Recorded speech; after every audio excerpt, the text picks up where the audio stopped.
Bienvenidos a una nueva entrega del Rincón de Saugar. Hoy vamos a hablar de dioses, héroes y superhéroes.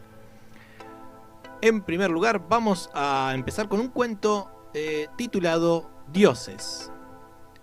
La luz brilla con la intensidad de Helios. El azul casi natural ejerce su increíble poder uniendo las formas previamente moldeadas a golpes por la masa de Festo. El casco de Hades protege la vista sensible del poder supremo de los dioses, el rayo de Zeus, que una y otra vez funde el metal dando paso a la creación. Las musas hacen su trabajo inspirando formas en la mente y dirigiendo la mano con absoluta maestría. Los materiales brindados por Gaia se siguen sumando, incrementando la opulencia de la obra, y la sabiduría de Atenea brinda el equilibrio necesario para que ésta se alce sobre su base. La masa y el rayo siguen trabajando con el tiempo otorgado por Cronos, siempre presente, mientras la belleza de Afrodita se funde lentamente con la obra. Los días pasan sin descanso bajo la atenta mirada del Olimpo y los dioses se afanan por completar el trabajo. Finalmente, el poder de Poseidón se aloja en la figura rampante, y la profecía de Apolo se cumple cuando la obra es presentada frente a los mortales. El marchand se acerca al artista y este ve a Nike que le sonríe, otorgándole la victoria. «Has vuelto a superarte», exclaman los mortales, al tiempo que el artista piensa: «Siempre es fácil cuando el poder del Olimpo está de tu lado». Este pequeño cuento lo escribí dedicado a un amigo llamado Martín Graciano, que es escultor y que, por ella habrán descubierto, trabaja con hierro. Con hierro soldado. En ese momento en que lo escribí estaba haciendo una serie de esculturas de caballos en diferentes posiciones, encabritado, en forma rampante y demás. Y de ahí está un poquito la idea de este cuento. En cierta manera me sorprendió que el hecho de trabajar en hierro tenga tantas alusiones a los dioses de la antigua Grecia. Me pareció interesante, así que ahí quedó. Quizás en algún momento le haga una pequeña entrevista a Martín para que lo conozcan. Y ya que empezamos con los dioses griegos, podemos seguir hablando de la tragedia griega. En este caso tengo que destruir un mito, porque nos han mentido. Lo han hecho desde que se creó el cine, pues siempre nos han mostrado las historias de los héroes griegos con un gran final feliz. Y debo admitir que durante toda mi infancia me lo creí. Luego supe que las historias se llamaban tragedias, pero ese nombre me parecía ilógico porque las historias terminaban bien. No eran dramas insufribles, eran historias de aventuras con final feliz. Entonces me enteré de la verdad. Esos no eran los finales, solo los momentos cúspide de las historias de los héroes. Luego vendría el final trágico propiciado por un defecto fatídico: demasiado orgullo, demasiada arrogancia, demasiada curiosidad, demasiada cualquier cosa que se les pueda ocurrir. Solo unos pocos se salvaron de este final. Perseo reinó hasta su vejez y tuvo muchos hijos con Andrómeda, a la que, valga decir, salvó de pasada, al contrario de lo que nos han mostrado en las películas. Su misión no era salvar a Andrómeda. Solamente cuando vuelve, que se ve que se pierde, porque estas cosas a veces pasan, termina en las costas de Etiopía y se encuentra a Andrómeda atada como un sacrificio hacia un monstruo de Poseidón. O sea que ni siquiera la misión era justamente para salvarla a ella. Uno de los descendientes de Perseo sería Heracles, Hércules para los romanos. Heracles, su historia finalmente termina con su muerte, pero le es otorgada la vida eterna como dios tras haber pasado toda una vida de redención, incluyendo esos famosos 12 trabajos imposibles. En el caso de Ulises, Ulises es un caso un poquito extraño, porque la Odisea termina en el punto cúspide de su vida, pero aún le falta obtener el perdón del dios Poseidón por haber cegado a Polifemo, el hijo de este. Ese es el punto donde debería empezar el declive, pero para suerte de él, su historia parece haber quedado inconclusa. Otra posibilidad es que la tragedia no pase por el final, sino por el viaje que debe hacer para retornar al hogar. Pero su odisea no parece tan trágica como la de Heracles o la de Psique, quien se convertiría en la esposa de Eros, dios del amor e hijo de Afrodita. Psique, la verdad que vivió un calvario, realizando varios encargos imposibles para Afrodita, la que era su suegra. Hay que tenerla de suegra, y incluso tuvo que viajar al inframundo. Y en este punto encontramos ya algunas conexiones con la historia de Heracles, casi como si Psique fuese una versión femenina de la historia de Heracles. Psique, cumpliendo este último encargo, termina sumida en el sueño Estigio. Al final, para salvarla, Eros le pide a Zeus que la transforme en diosa. Así, Psique se convirtió en la diosa del alma humana, la que nos protege cuando necesitamos fuerza y comprensión. Estos son los que terminaron bien. El resto terminaron totalmente mal.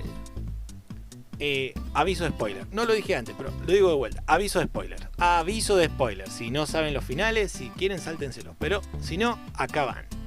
Dédalo perdió a su hijo Ícaro al escapar del laberinto. Al intentar acercarse demasiado al sol, la cera que mantenía unidas sus alas se derritió, lo que le costó la vida. Así que chau Ícaro.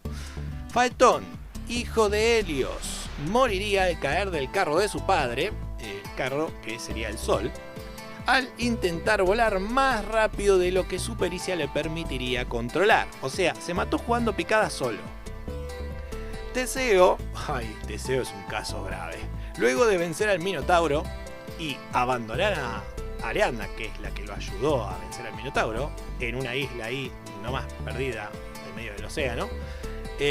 Océano no, sería el mar Mediterráneo.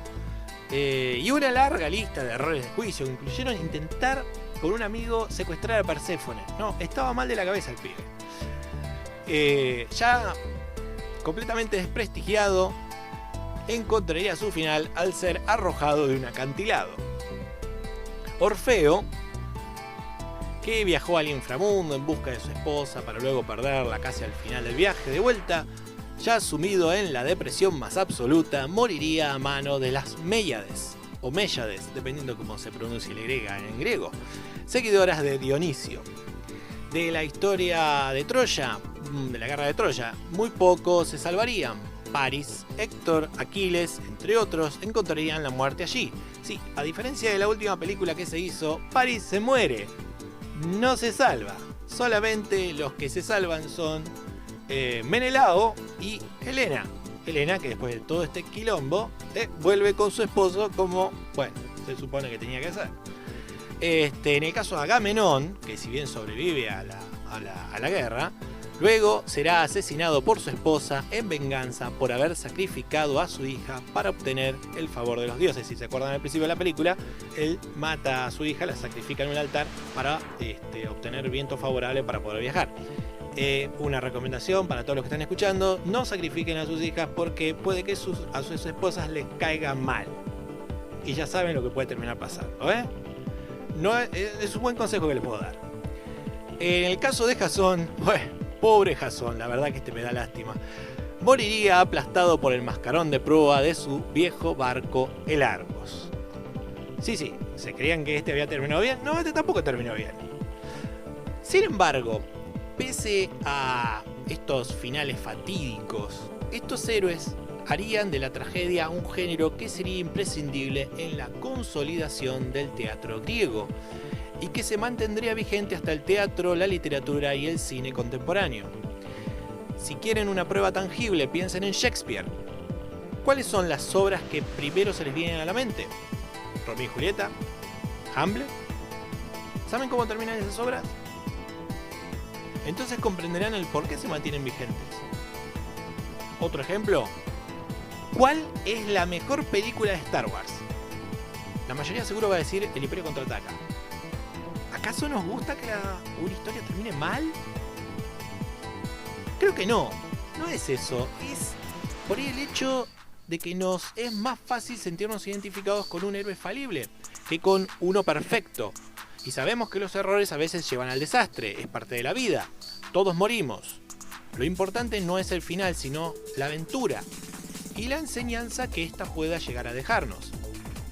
Entonces, ¿por qué el cine sigue representando estas historias con final feliz? Creo que es solo una razón económica.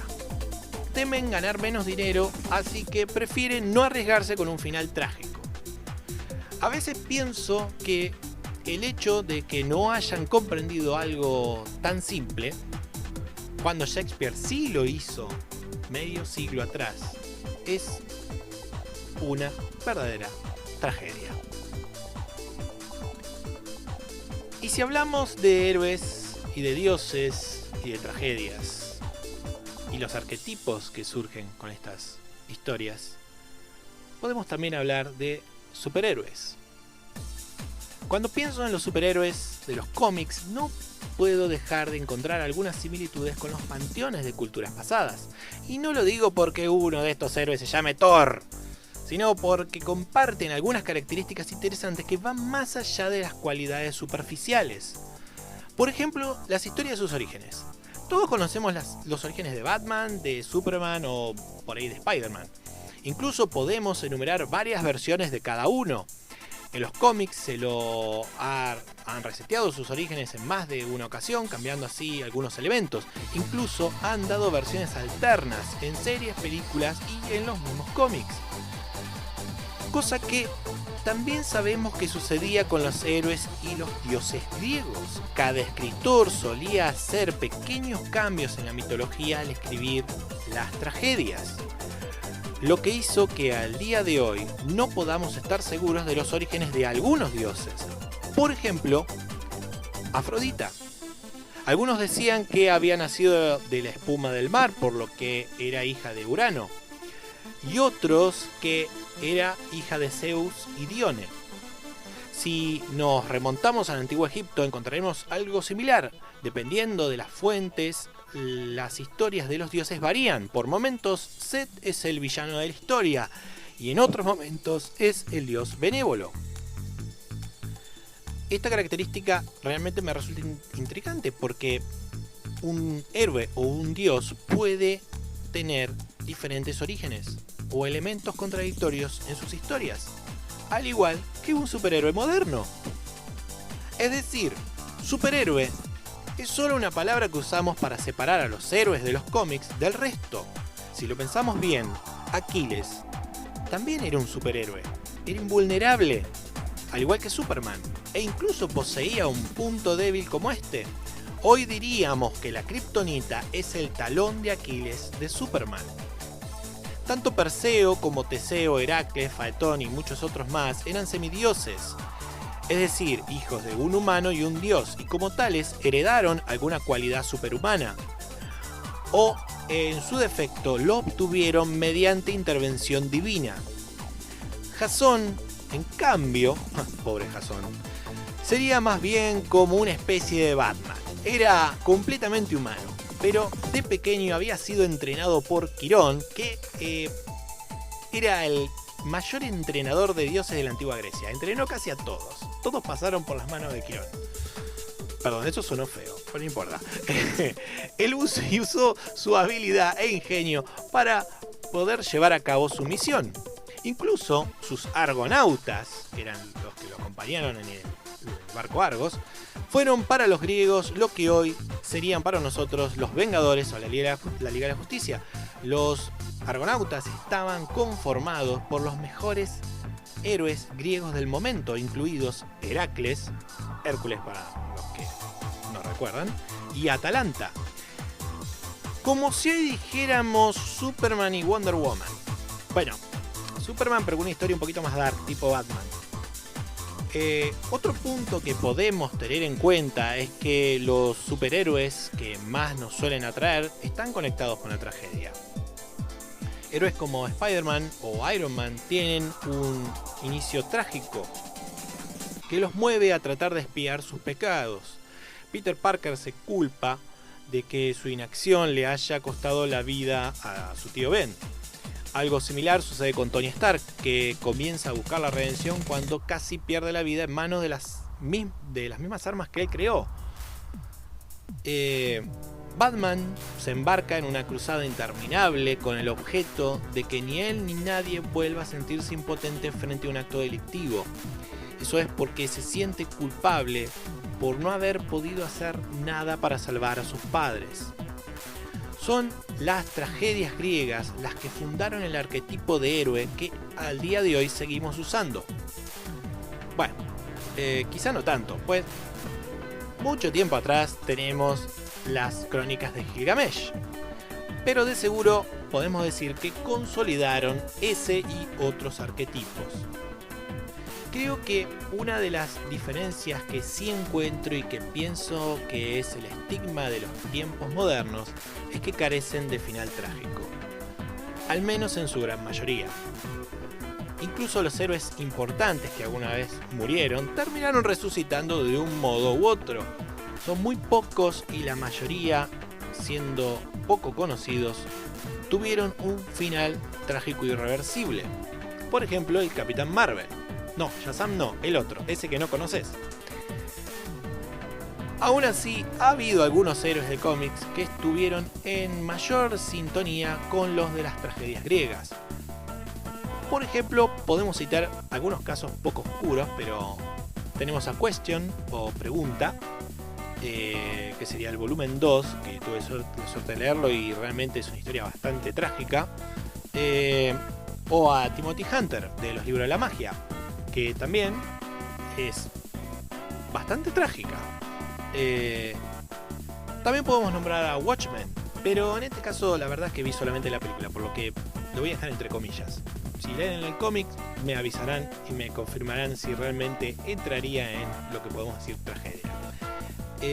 También podemos señalar algunas historias puntuales como a Killer Joke, La Broma Fatal, o Guerra Civil de Marvel.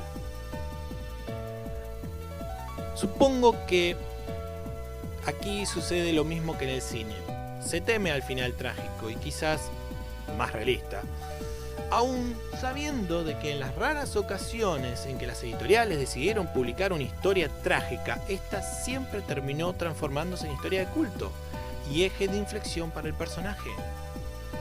Quizás solo quieren seguir sacándole dinero al producto indefinidamente, o quizás padecemos del síndrome del final feliz de los cuentos infantiles, del cual hablaremos otro día.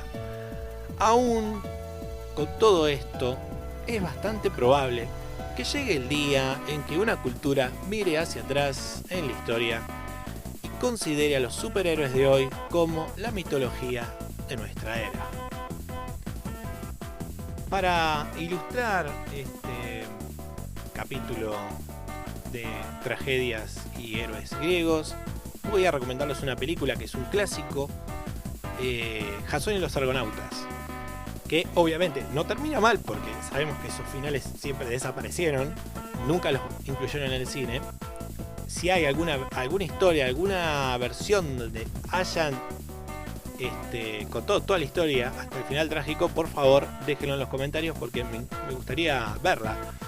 Pero dentro de lo que es el cine de aventuras y de héroes griegos, les recomiendo la versión de Jasón y los Argonautas del año 63.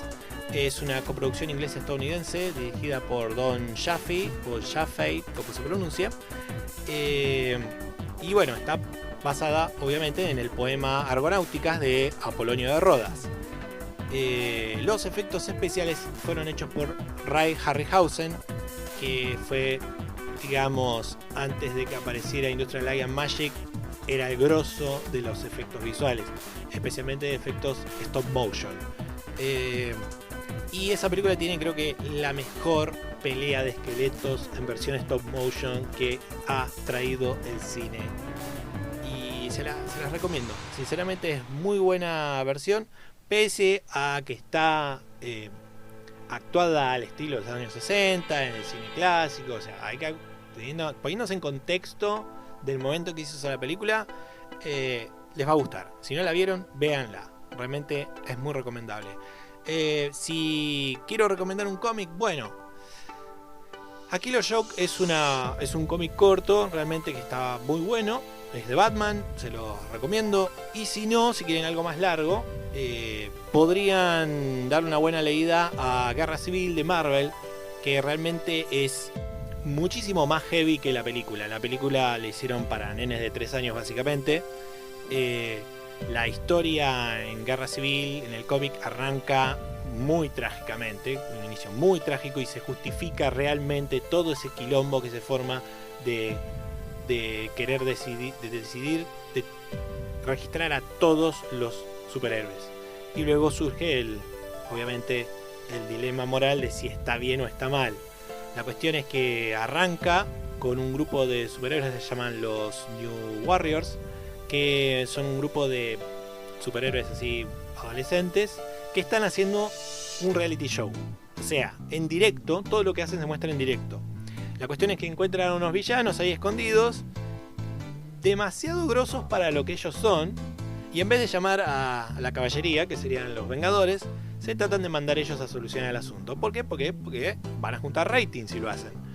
La cuestión es que todo se desmadra y uno de los villanos, que tiene el poder de producir explosiones, por alguna razón genera una explosión mucho más grande de lo que ellos se podían llegar a imaginar y termina arrasando varias cuadras a la redonda, varias manzanas, y se carga a una escuela de jardín de infantes y una primaria. La escena que sigue es desgarradora porque vos ves a los bomberos, a los policías y a los propios Vengadores sacando los cuerpos de los bebés, los niños de jardín de infantes muertos debajo de los escombros. Realmente es una situación realmente grave. En la película lo hicieron muy como, yo qué sé, a ver, vamos a decir verdad, por más que uno diga es un quilombo diplomático, bueno, sí, pero es un problema diplomático con un país que se supone que son todos pastores ahí en medio del África, que no los conoce nadie, no aportan nada, no tienen armas, a ver, claro, todos sabemos que Wakanda son regrosos, pero como ellos no lo muestran, no hay razones para decir, uy, no, tuvimos un problema con Wakanda, tratemos de arreglarlo de alguna manera. No, creo que la película se queda muy corta en la razón por la cual querer registrar a los superhéroes. Y bueno, y acá se junta el dilema moral de que Tony Stark quiere que se registren porque realmente es mucho más seguro entrenar a estos pibes y que no terminen haciendo boludeces. Pero el Capitán América dice, ok, sí, si me registro, después el Estado va a decidir dónde me puedo meter y dónde no. Y la idea del superhéroe es que se pueda meter donde se lo necesite, no importa quién esté en el poder. Entonces, bueno, ¿qué decidís? ¿Con qué te quedás? Y si leen la historia completa, con todas las subtramas, digamos, con todos los números que salieron, hay varias historias que no se quedan solamente con la peleita entre superhéroes, sino que realmente te van explicando toda la trama de todo el trasfondo y por qué se llega a esto. Y la verdad que es muy buena historia y la recomiendo. El libro, recomendación. ¿Qué libro les puedo recomendar? Bueno, si hablamos de superhéroes, de superhéroes no hay muchos libros, ahora que pienso, salvo que haya alguna versión literaria de Batman o algo, pero no, en este momento no se me viene a la cabeza. No conozco. Si conocen algo que se desea de superhéroes en literatura, déjenmelo abajo. Cuando digo literatura me refiero a libros sin dibujitos, no novelas gráficas. Las respeto mucho las novelas gráficas, y hay novelas gráficas son excelentes, pero me refiero al libro, literatura. Así que les voy a dejar de recomendación la saga de Percy Jackson de Rick Riordan, especialmente, a ver, para chicos, ¿no? Si son más grandes, agarren la Ilíada de la Odisea y déjense de joder. Pero para los chicos, Percy Jackson y los dioses del Olimpo, que es una saga de 5 libros. Después viene otra saga de 5 libros más con la representación romana de estos dioses. Pero si quieren, para los chicos, preadolescentes y adolescentes. Hay dos libros que escribió que se llaman Percy Jackson y los dioses griegos, y el otro se llama Percy Jackson y los héroes griegos, que hablan de las historias de los dioses, puntualmente contadas desde la perspectiva del personaje. El personaje se pone a contarte cómo fue la historia de Zeus, de Afrodita, y cuenta las diferentes versiones. En algunos casos, cuando hay más de una versión, las va enumerando. Y en el caso de los héroes te cuenta ese final trágico. Algunos se salvan, es verdad, algunos la zafan, pero el resto terminan trágicamente. Me despido hasta la próxima, y recuerden, como dijo el sabio Saugar, lo mejor es portarse bien, o al menos intentarlo por 10 minutos. Hasta la próxima.